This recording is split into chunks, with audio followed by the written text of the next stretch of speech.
दुर्योधन की चाल को समझो। ये तीनों तुम्हें पितामह की ओर बढ़ने से रोकने के लिए आए हैं।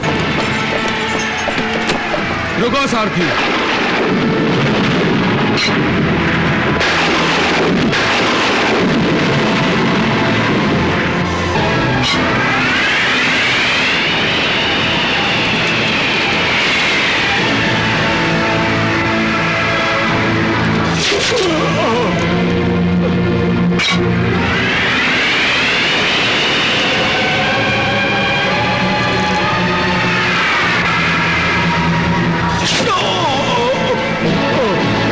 इन शस्त्रों से सुसज्जित अर्जुन से जीतने का सामर्थ्य तुम में से किसी में भी नहीं है।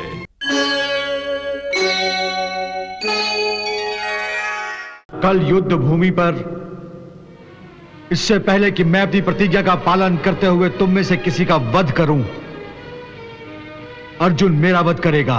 पितामह,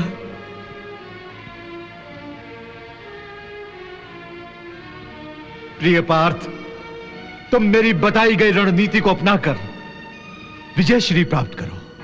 कल युद्ध भूमि पर हमारा महारथी योद्धा अर्जुन को पितामह की ओर बढ़ने से रोकेगा और हम पितामह और अर्जुन को आमने सामने आने नहीं देंगे।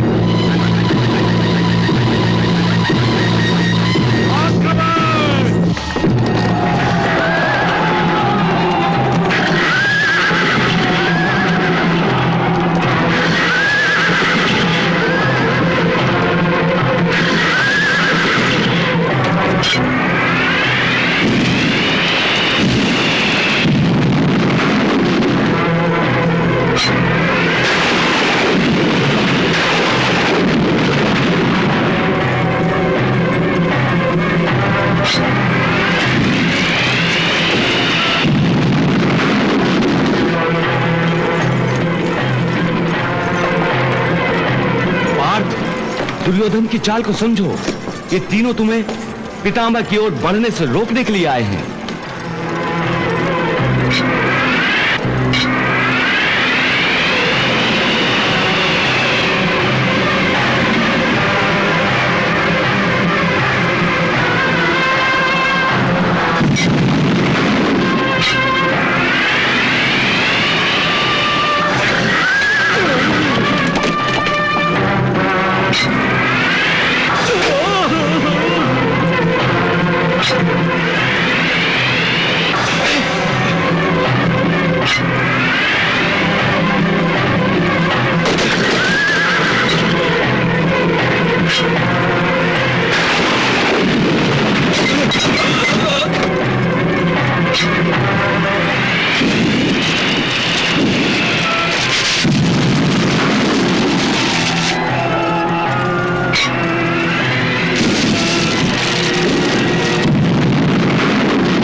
पितामह ने पांडवों की सेना में हाहाकार मचा दिया है। अभी तो केवल हाहाकार मचा है। जब पितामह पांडवों का ही वध करेंगे तब तो प्रलय मच जाएगा।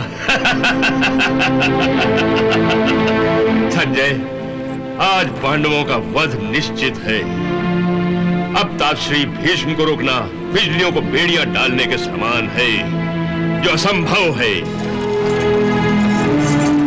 महाराज, इस असंभव को संभव बनाने के लिए स्वयं वायुपुत्र भीम पितामह पर आक्रमण करने के लिए आगे आ रहा है। भीम स्वयं नहीं आ रहा है संजय, उसकी मृत्यु उसे खींचकर ताश्री की ओर ला रही है।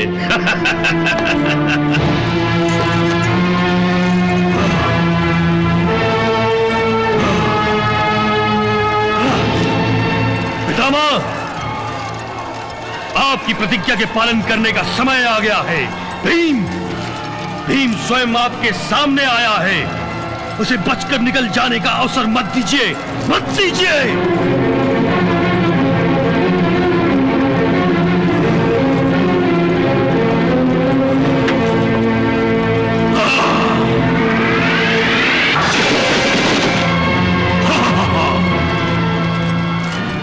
हे प्रभु, फिर डाल दिया ना धर्म संकट में। और कितनी परीक्षा लोगे मुझसे प्रभु?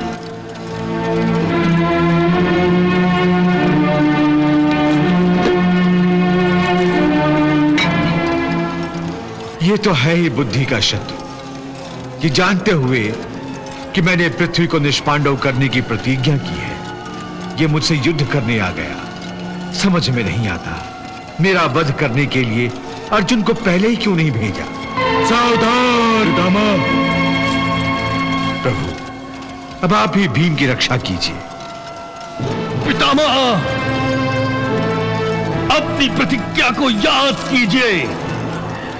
वध कर दीजिए भीम का, वध कर दीजिए।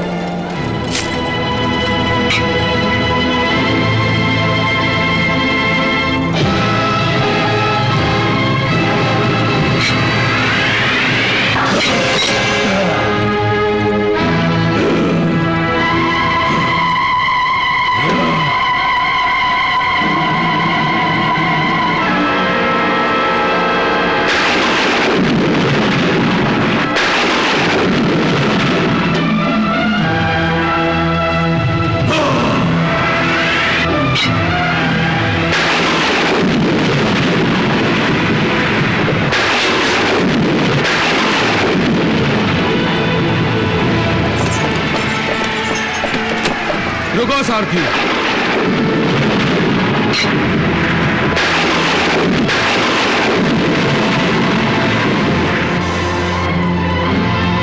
पितामह, मैं आपको युद्ध के लिए आमंत्रित करता हूं। अर्जुन, मैं तुम्हारे निमंत्रण को स्वीकार करता हूं। हे, ये अर्जुन यहां तक कैसे आ पहुंचा? इसे पितामह के सामने क्यों आने दिया? इसे रोका क्यों नहीं?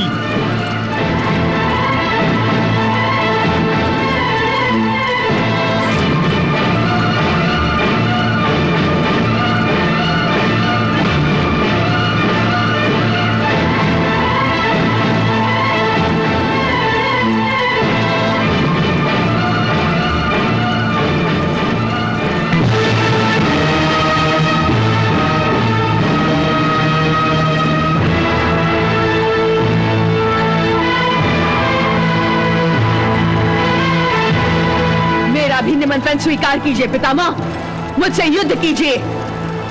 अर्जुन के रथ पर शिखंडी, शिखंडी, शिखंडी, शिखंडी, शिखंडी।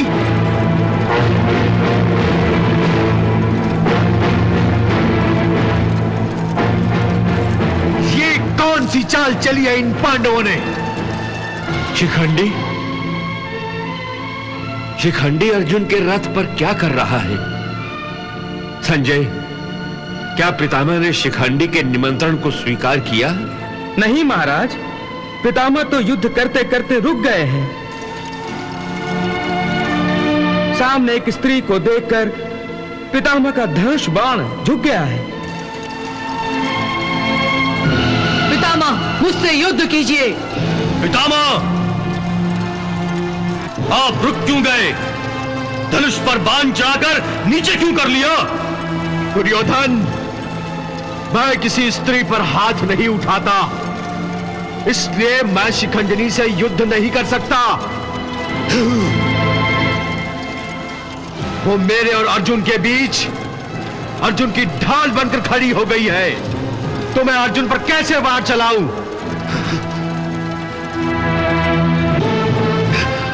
परंतु शिखंडी एक स्त्री ही है, क्योंकि शिखंडिनी ने एक स्त्री के रूप में जन्म लिया है। वो बाप में पुरुष बनी है।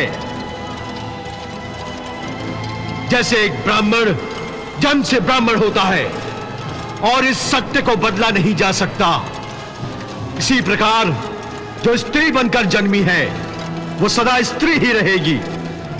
इसलिए मैं शिखंडिनी को स्त्री ही मानता हूं।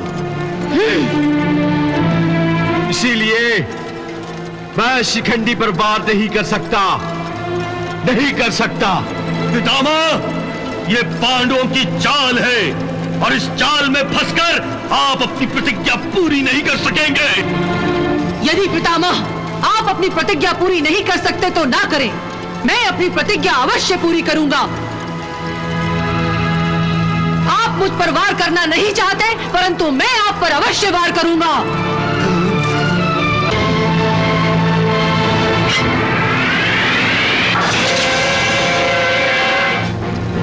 शिखंडी!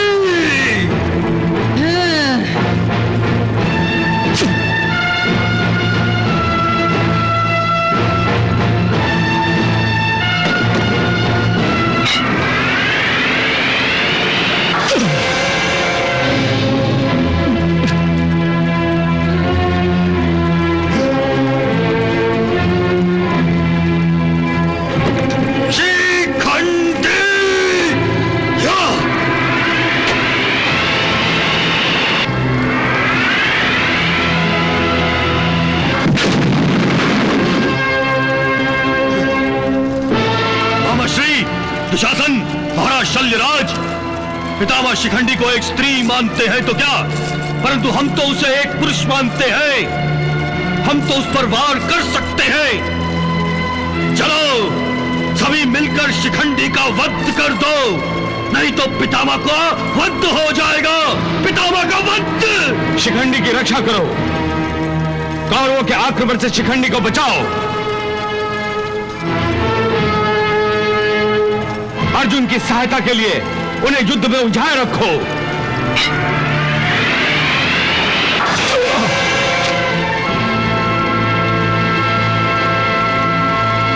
शिखंडी को मारो, शिखंडी का वध करो।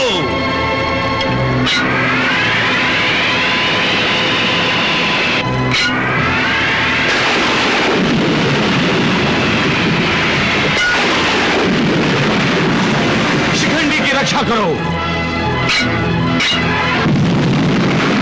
पार्थ, यही उचित अवसर है पितामह का वध करने का।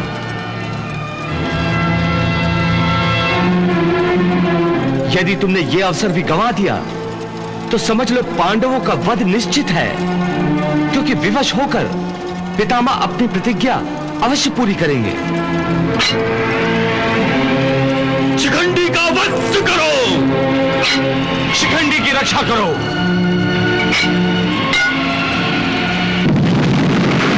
सोच क्या रहे हो पार्थ? जिस प्रकार पितामह अपने क्षत्रिय धर्म का पालन कर रहे हैं, तुम भी अपने धर्म का पालन करो। चलाओ पितामह पर बाण, पितामह पर बाण चलाओ, पितामह पर बाण चलाओ। परंतु माधव, पितामह ने अपना धनुष नीचे कर दिया है, फिर एक निशस्त्र योद्धा पर मैं वार कैसे कर सकता हूं? नहीं पार्थ, ठीक से देखो, पितामह निशस्त्र नहीं है।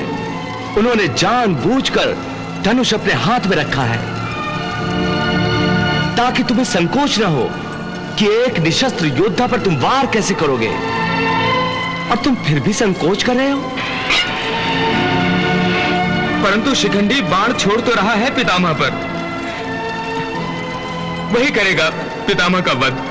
सब लोग अपनी सारी शक्ति शिखंडी का वध करने में लगा दो।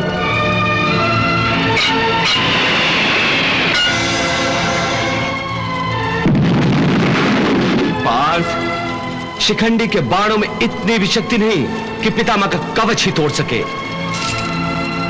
शिखंडी के बाण तो पितामह को घायल तक नहीं कर पा रहे हैं, उनका वध करना तो दूर की बात रही। परंतु तुम समय गंवा रहे हो।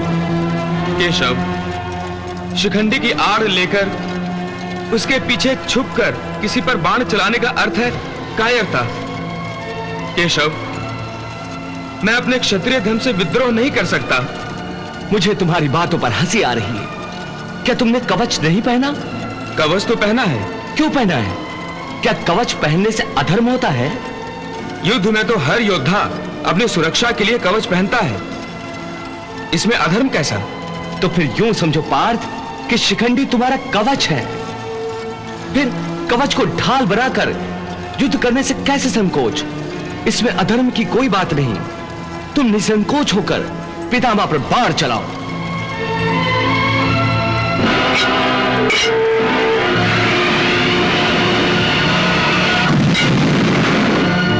यदि इस समय तुमने पितामह का वध नहीं किया तो तुम्हारे चारों भाइयों की मृत्यु तुम्हारे सर पर होगी।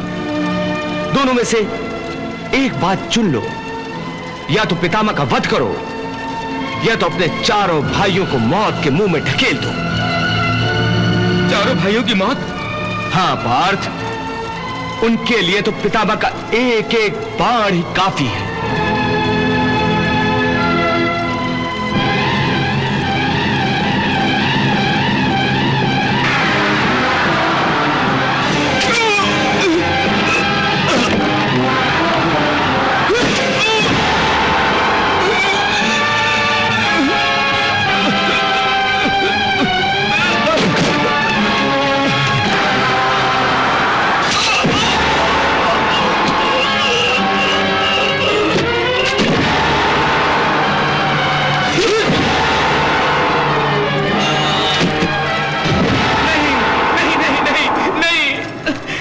तो फिर पार्थ, यदि अपने भाइयों को बचाना चाहते हो तो उठाओ अपना धनुष। पितामह तुम्हारे बाणों की प्रतीक्षा कर रहे हैं।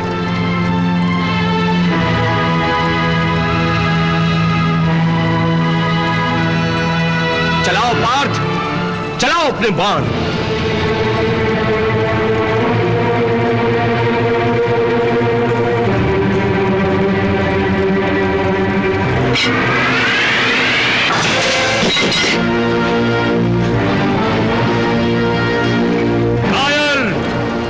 अर्जुन, शिखंडी को सामने करके तुम पितामह से जो युद्ध कर रहे हो वो सरासर अधर्म है, अधर्म। वाह युवराज वाह, बचपन से लेकर अब तक तुमने कभी धर्म का मार्ग नहीं अपनाया और अब धर्म और अधर्म की बातें कर रहे हो।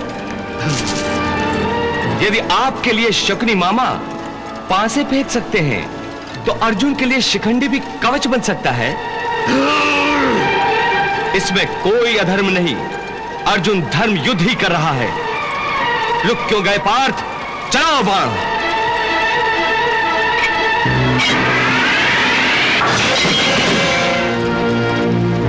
अर्जुन!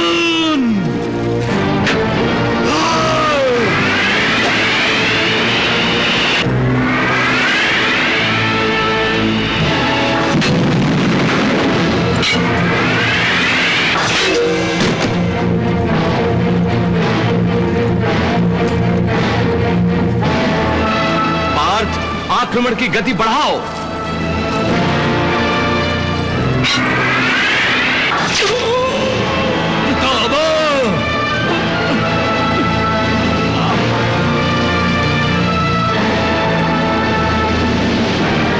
इसी का मुझे भय था कृपाचार्य, इसी का मुझे भय था। हाँ आचार्य, अब तो मेरा भी मन भय से व्याकुल हो रहा है। आचार्य, अब स्थिति हमारे हाथों से निकल चुकी है। हाँ कृपाचार्य, स्थिति गंभीर हो गई है। पितामह भीष्म शिखंडी पर वार करेंगे नहीं और अर्जुन शिखंडी को ढाल बनाकर आखिर पितामह का वध कर देगा।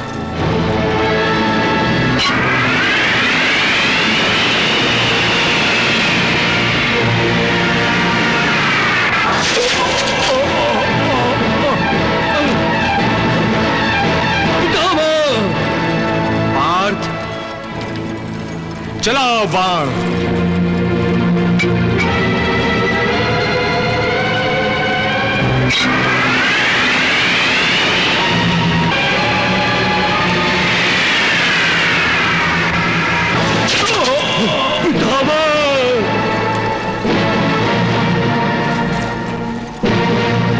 ये भाग्य की कैसी विडंबना है पितामह कि जिस पितामह का ब्रह्मचारी शरीर वज्र से भी कठोर है, वो शरीर शिखंडी के बाणों से छेदा जाए। नहीं आचार्य, जो बाण मेरे शरीर को छेद रहे हैं वो शिखंडिनी के नहीं है। जिन बाणों का स्पर्श वज्र और बिजली के समान असहनीय है, जो संपूर्ण शरीर में विष की लहर फैला रहे हैं, वो बाण शिखंडिनी के नहीं हो सकते। अवश्य ही ये बाण अर्जुन के गांडीव से निकले हैं। मैं रोकूंगा इन बाणों को पितामह, मैं रोकूंगा। नहीं आचार्य, नहीं। इन बाणों का वेग वायु से भी तीव्र है, कोई भी इन्हें रोक नहीं सकता आचार्य। ये अवश्य ही उसी अर्जुन के बाण हैं, जिसे देवता और दानव मिलकर भी जीत नहीं सकते।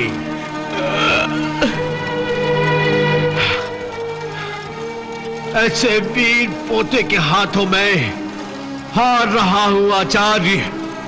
हाँ, ये मेरे लिए, ये मेरे कुल के लिए गौरव की बात है।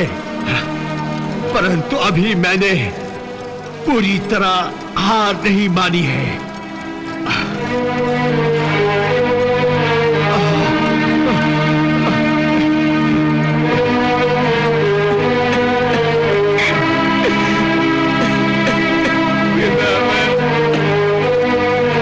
हे भगवान श्री कृष्ण, यदि आपकी यही इच्छा है तो मैं युद्ध से अपनी चित्तवृत्ति हटा रहा हूं।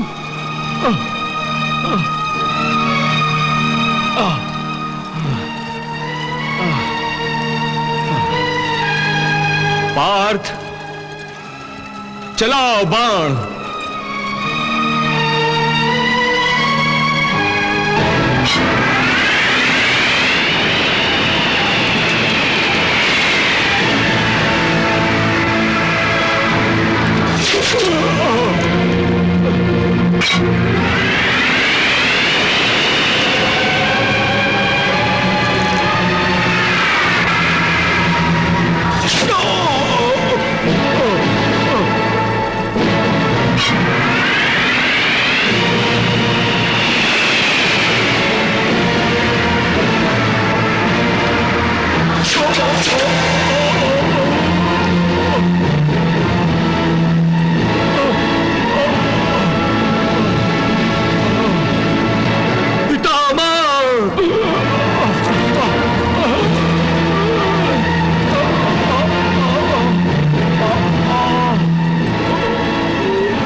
अर्जुन के बाणों से पितामह का शरीर छलनी छलनी हो गया है महाराज।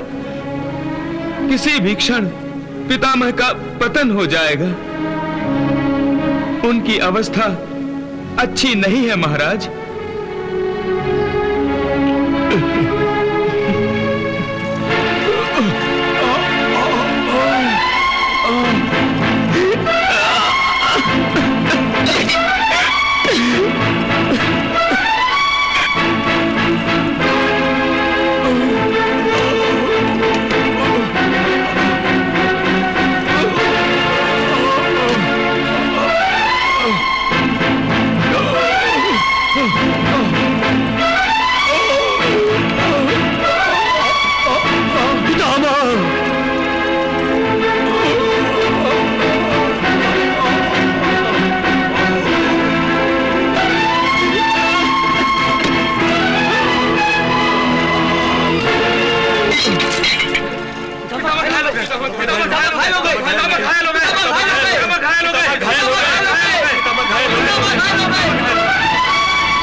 ये क्या हो गया पितामह?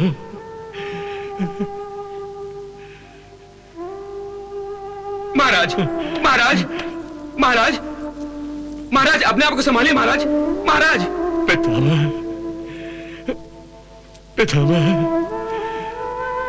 पितामह।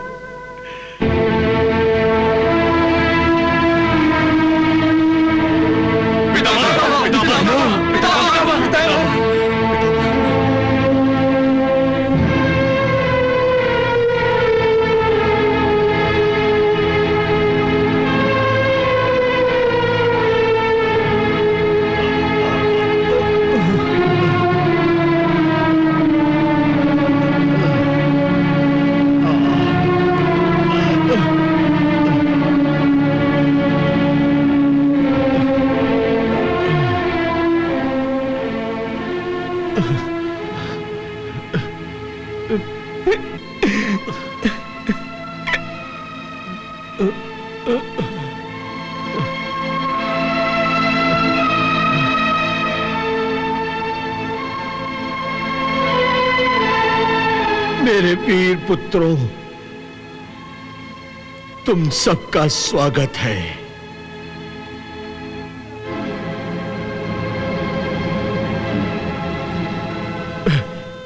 मेरे पुत्रों,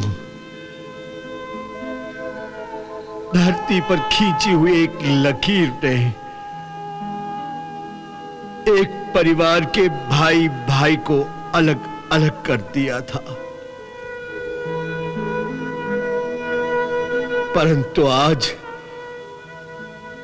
आज तुम कौरवों पांडवों को एक साथ यूं खड़े देखकर मुझे खुशी हो रही है, मुझे खुशी हो रही है। ये क्या हो गया पितामह? पितामह, हमें क्षमा कर दीजिए पितामह।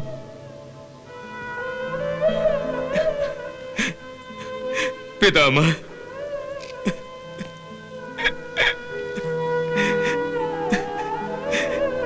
ये मेरे हाथों क्या अपराध हो गया? मुझे दंड दीजिए पितामह, मुझे दंड दीजिए। नहीं पुत्र, तुम दंड के नहीं, प्रशंसा के अधिकारी हो। अपने दादा के हत्यारे को आप प्रशंसा का अधिकारी समझ रहे हैं? हाँ पुत्र, इसलिए कि तुमने एक क्षत्रिय का धर्म निभाया है। मुझे तुम पर गर्व है अर्जुन। गर्व कैसा? धिक्कार है मुझ पर, धिक्कार है मुझ पर। और ये क्षत्रिय धर्म कैसा, जो अपने आदरणीय दादा का खून बहाने पर विवश कर देता है।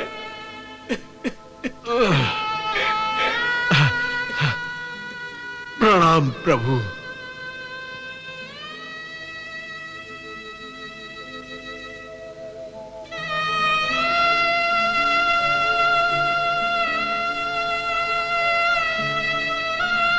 प्रभु, आपने मुझे मारने के लिए सुदर्शन चक्र धारण किया था,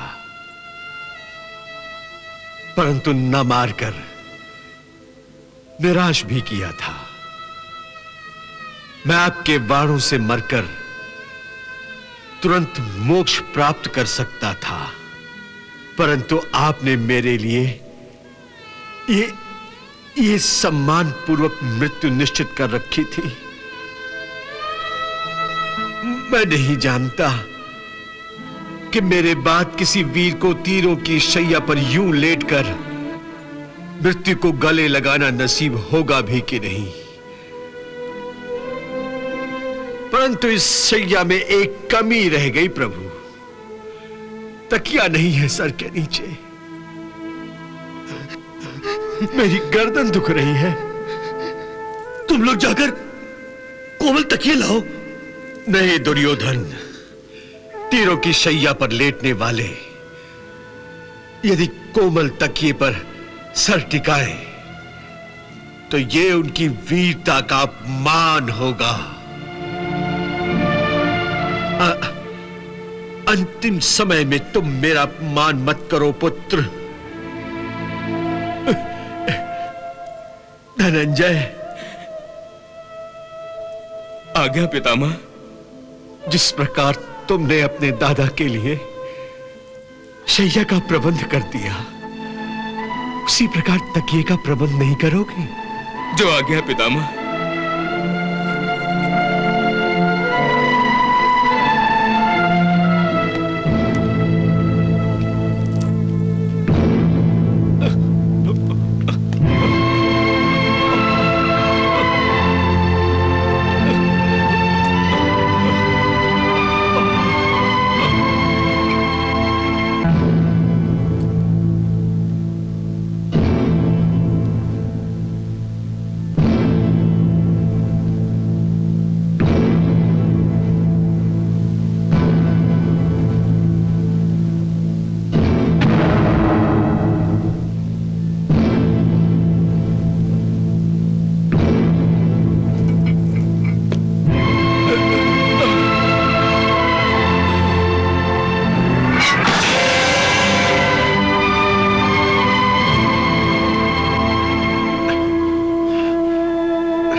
धन्यवाद पुत्र, सदा सुखी रहो।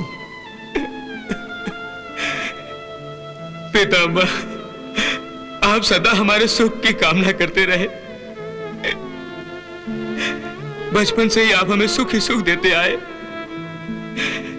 और वो सुख मैं कैसे भुला सकता हूं, जब आप अपनी जांघों को तकिया बनाकर मुझे थपकियां दे देकर सुला दिया करते थे। और मैंने आपके लिए तीरों का तकिया, तीरों की शैया बना दी। कितनी पीड़ा दी मैंने आपको, कितनी पीड़ा दी। नहीं पुत्र, नहीं, तुम्हारी दी हुई पीड़ा में भी मुझे सुख का आनंद मिल रहा है। पितामह, पीड़ा की चिंता मत कीजिए। मैंने वेदराज को बुला भेजा है, वो आपके बाण भी निकालेंगे और आपके घाव पर लेप भी लगाएंगे, जिससे आपकी सारी पीड़ाएं दूर हो जाएंगी। पितामह, मेरी पीड़ाएं तो प्रभु के दर्शन करते ही दूर हो गई।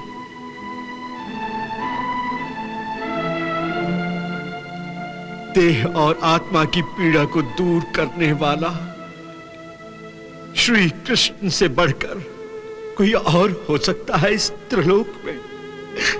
पितामह, दुर्योधन, मैं तुम्हारी भावना,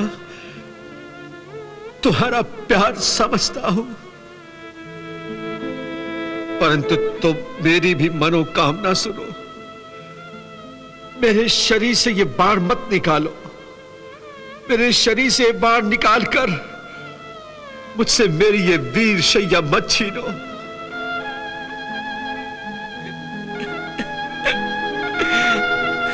ये सम्मान है मेरा, ऐसा सम्मान हर योद्धा के प्रारंभ में नहीं होता। पितामह, दुर्योधन, मैं चाहता हूं कि मेरा अंतिम संस्कार मेरी इस शैया के साथ किया जाए।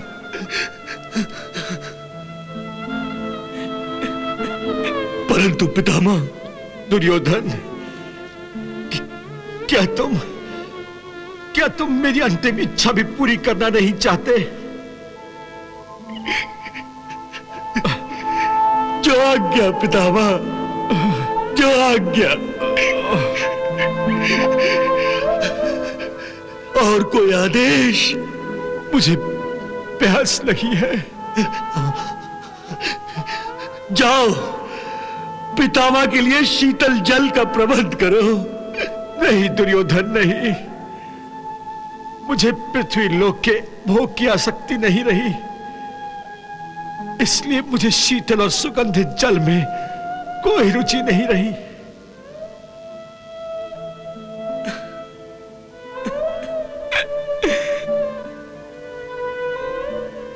तुम देख रहे हो ना,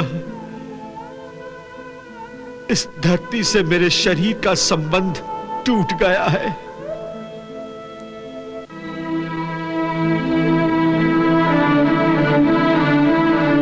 मेरा शरीर इन बाणों के सहारे धरती से ऊपर उठ गया है,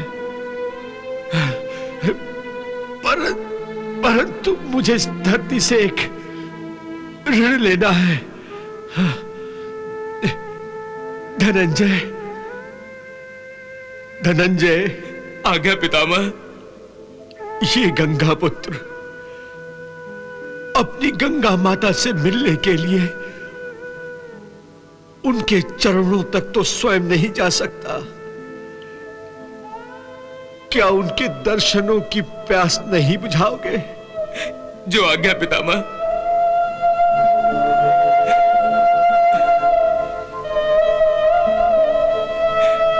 पितामह, आपके आदेश का पालन प्रभु की आज्ञा से करने जा रहा हूं।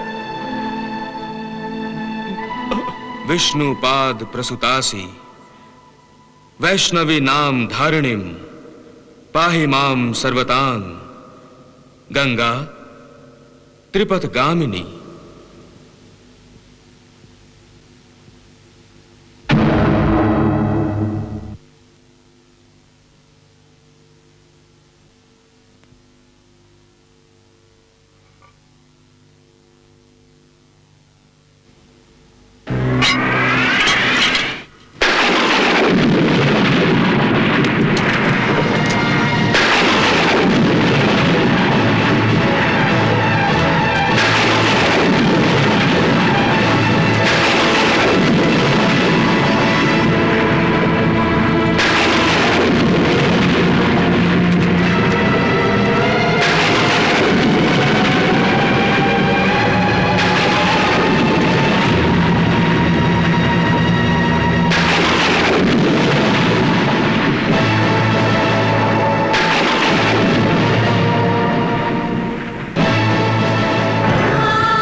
प्रणाम प्रभु।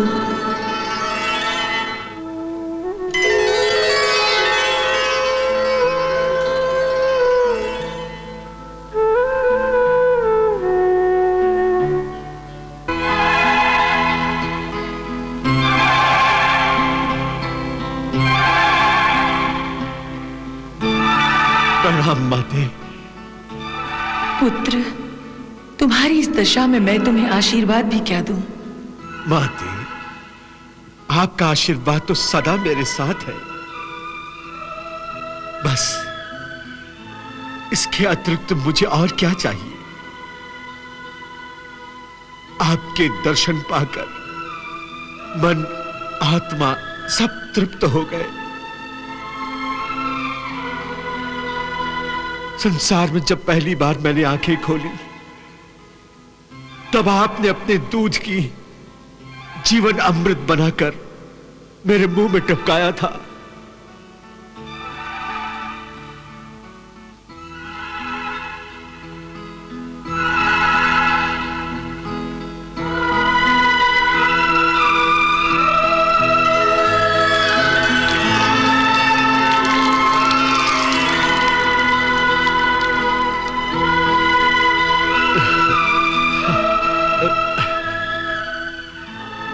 धन्यवाद माते।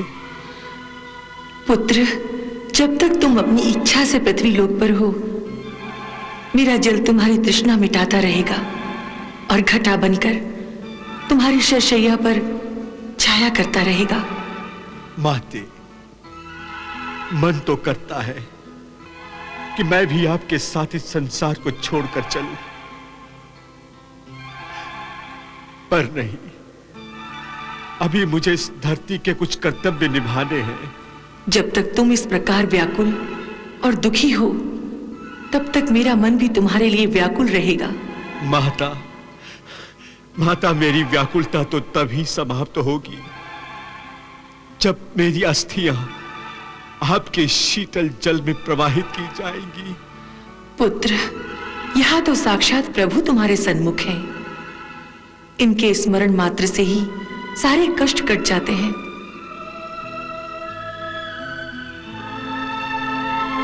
प्रभु, मेरी इस बालक की रक्षा कीजिए, इसका कल्याण कीजिए। तथास्तु।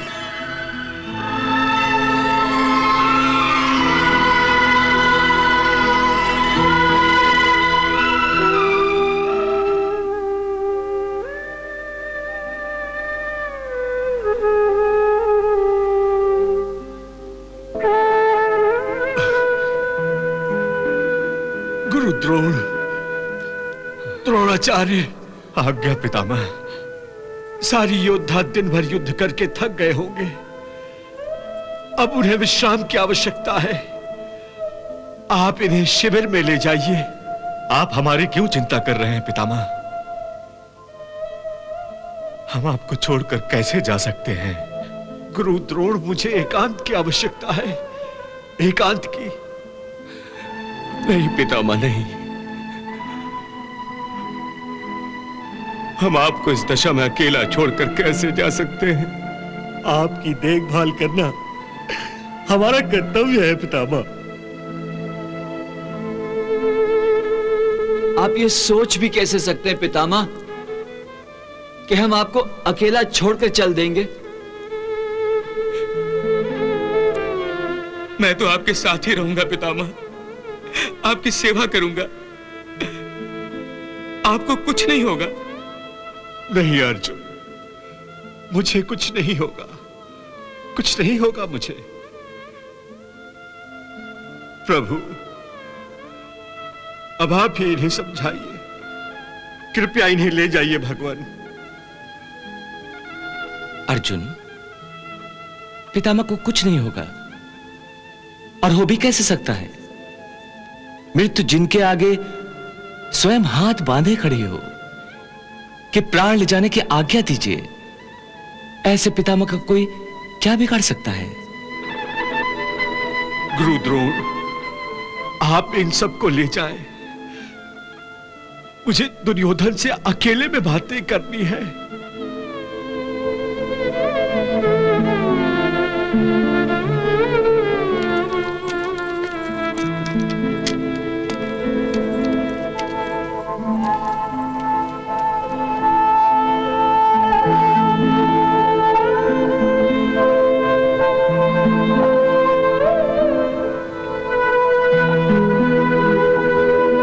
दुर्योधन, जो आज्ञा पितामह।